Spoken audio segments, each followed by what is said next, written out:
Hablar del encéfalo antes de entender lo que es la corteza cerebral como aquella capa que cubre esta parte. Entonces el encéfalo es aquella porción del sistema nervioso central que se encuentra dentro del cráneo, que se divide de manera embriológica en lo que sería el prosencéfalo, mesencéfalo y romboencéfalo. Este prosencéfalo se subdivide en dos partes, la que es el diencéfalo y el telencéfalo. En el diencéfalo es la parte que hoy se conoce como el tálamo, el hipotálamo y bueno, nada más porque son los que manejan la parte primitiva o emocional. Y el telencéfalo es lo que hoy se conoce como los hemisferios cerebrales, lo cual se divide en dos en el cerebro, el derecho y el izquierdo. Derecho manejando todo aquello relacionado con la creatividad, la sensibilidad y todo con lo motriz, con lo diferente, ¿sí? Mientras que el izquierdo va más por la lógica, la planeación, por el orden, es más organizado, es mucho más dado hacia la lógica, las matemáticas. Bueno, continuando está el mesencéfalo, que es la parte media, la cual une tanto lo que sería el cerebelo, parte inferior, con el diencéfalo. También permite conducir impulsos motores desde la corteza cerebral hasta el tronco encefálico y que este impulso llegue hacia la médula y se den reflejos sensitivos o motores. Sensitivos. La tercera parte es el romboencéfalo, que se divide en mielencéfalo y metencéfalo. El mielencéfalo se divide en lo que es la protuberancia o puente de Barolia o el cerebelo, ¿sí? El metencéfalo, y el mielencéfalo, el bulbo raquídeo. El bulbo raquídeo.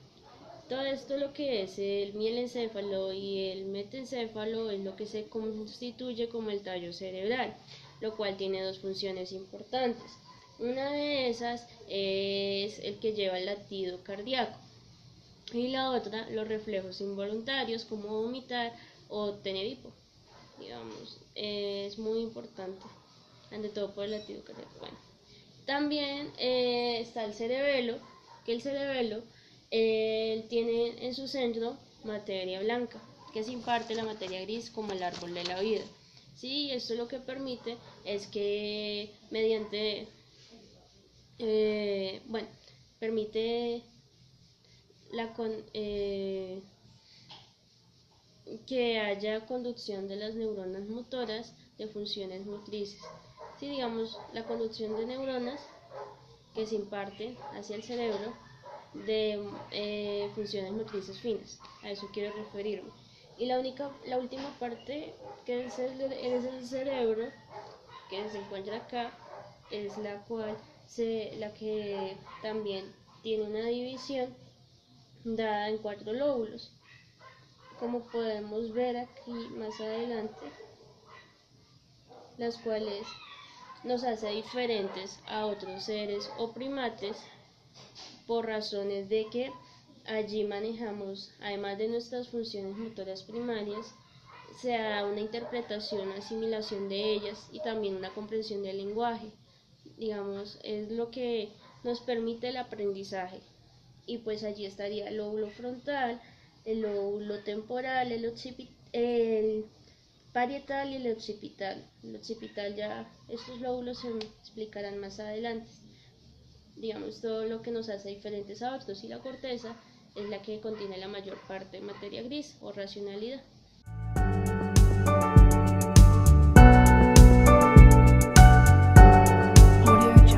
Mi nombre nombre es Paola Natalia Vanegas Alarcón, curso programa de psicología de la jornada mañana. Hoy les vengo a presentar las partes del cerebro. Bueno, en él se ocupa de coordinar los movimientos de los músculos y controlar la capacidad del equilibrio. Vamos a hablar de los ventrículos cerebrales. En el cerebro existen 4 cavidades anatómicas denominadas ventrículos cerebrales. Entre ellos se encuentran interconectados entre sí y constituyen en el sistema ventrículo, ya que en él se encuentra el líquido cefalorraquídeo. En ellos vamos a hablar de los lóbulos. Hay 4 lóbulos: lóbulo temporal, lóbulo parental, lóbulo occipital y está el lóbulo frontal. Bueno, acá les vamos a mostrar las 4 funciones de los lóbulos. Entonces, entre ellos está el primero, que es el lóbulo frontal. En ellos se procesa todo lo que es el pensamiento consciente. Acá estamos como los movimientos en la parte sexual y el pensamiento, lo que recordamos. El segundo, estamos con los parientales, que entre ellos se encarga de la percepción y los estímulos. Como podemos ver acá, está como el tacto al coger un objeto. El segundo, digamos, la temperatura. Y el tercero es el dolor. Si usted siente dolor o algo, eso lo percibe la parte parietal. Vamos para el tercero, hablamos del lóbulo temporal. Entre ellos se encarga de la percepción, como vemos acá, y el reconocimiento de estímulos auditivos. Cuando tú escuchas algo, escuchas música, también olfativos, que es el de un aroma, el perfume, o cuando nos recuerda un olor de una persona. Y el quinto, estamos hablando occipital, el lóbulo occipital.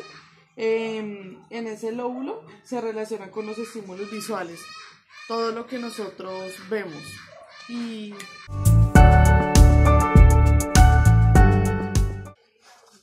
Bueno, vamos a hablar, como ven acá, del tálamo. Es una estructura neutral y cumple la función de revolver los señales nerviosos, y ahí es en donde se procesan los estímulos sensoriales. Bueno, vamos a hablar del hipotálamo. En el hipotálamo es una pequeña región del cerebro que está formada por sustancia gris. El tamaño de él es aproximadamente el de una almendra, o sea, es muy diminuta, muy pequeña. Y pues en ella se desempeña una importante función, que es entre ellas entrelazar del sistema nervioso con el sistema endocrino a través de la hipófisis. Ganglios basales. Bueno, una de las principales es como el control de los movimientos voluntarios, digamos que hay momentos como cuando a uno lo queman con una vela o algo así, y proviene el pensamiento de la información, pues que está relacionado con la memoria y las emociones. Bueno, vamos a hablar lo que es del hipocampo. El hipocampo es una estructura cerebral que como vemos en ella desempeña desempeña importantes funciones de la memoria. Bueno, entonces, como vemos, forma parte del sistema límbico y es una de las pocas regiones del cerebro en la que podemos decir que se produce la fenómeno de la neurogénesis, que hablamos ahí de la neurogénesis, quiere decir de las nuevas neuronas.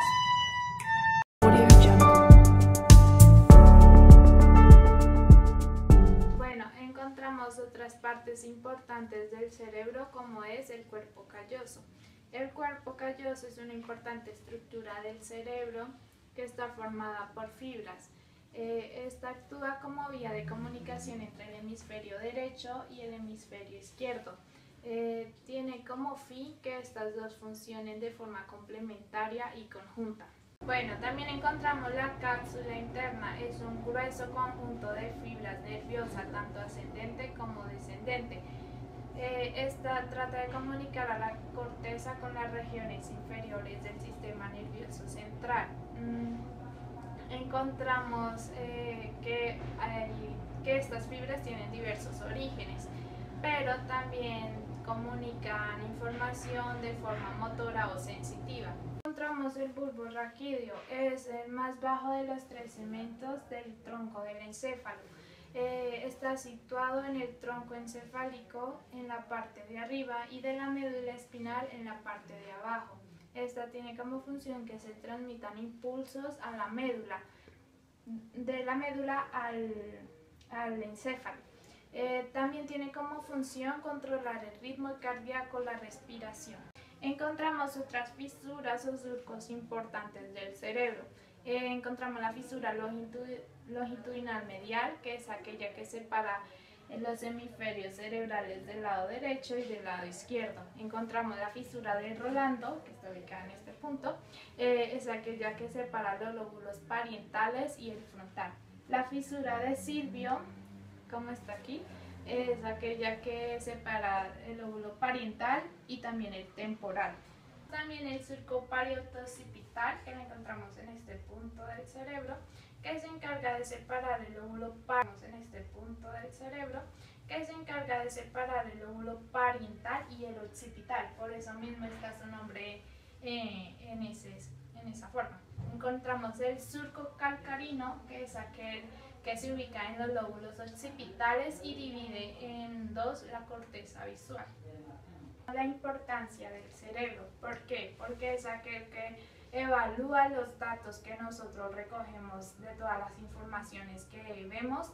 También se encarga de controlar nuestra memoria, es aquel que nos transmite la información y también que nunca descansa. El cerebro siempre está actuando en nosotros, siempre está trabajando. Cuando comemos, cuando hablamos, cuando estamos observando, en todas nuestras actividades el cerebro siempre está trabajando y por eso es que es tan importante el cerebro en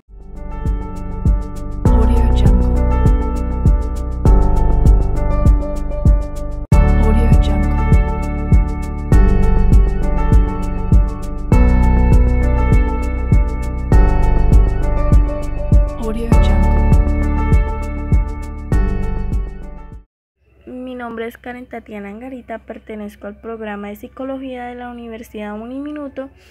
Estoy cursando el segundo semestre en el cual estamos viendo la importancia de las neuronas de la corteza cerebral.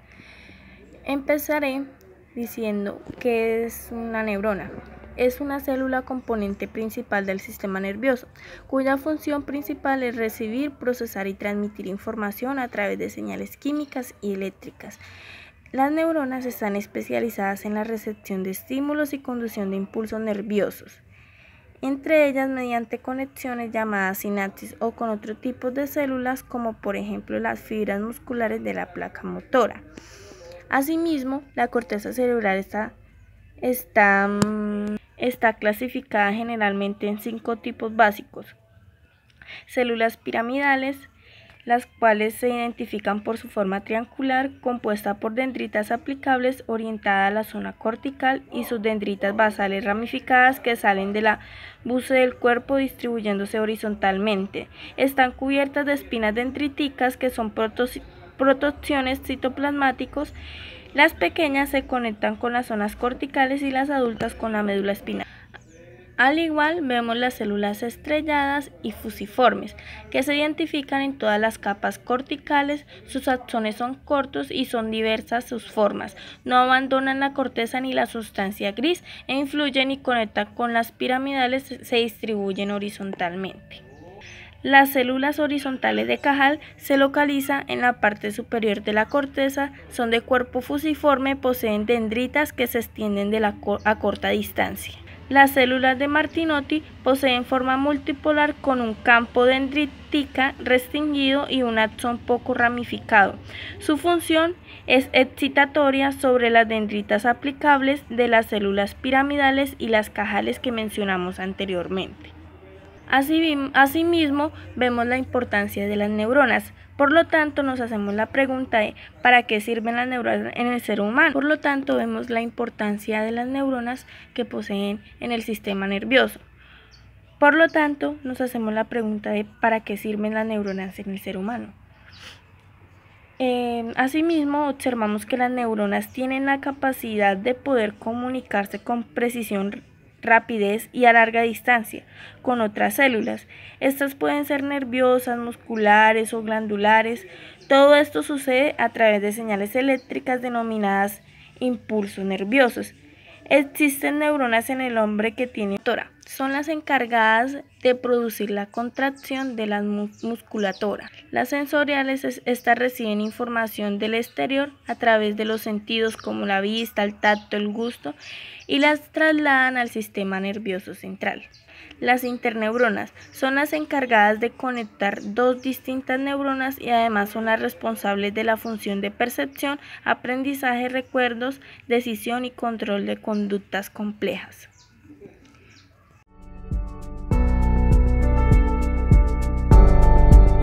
Audio Jungle.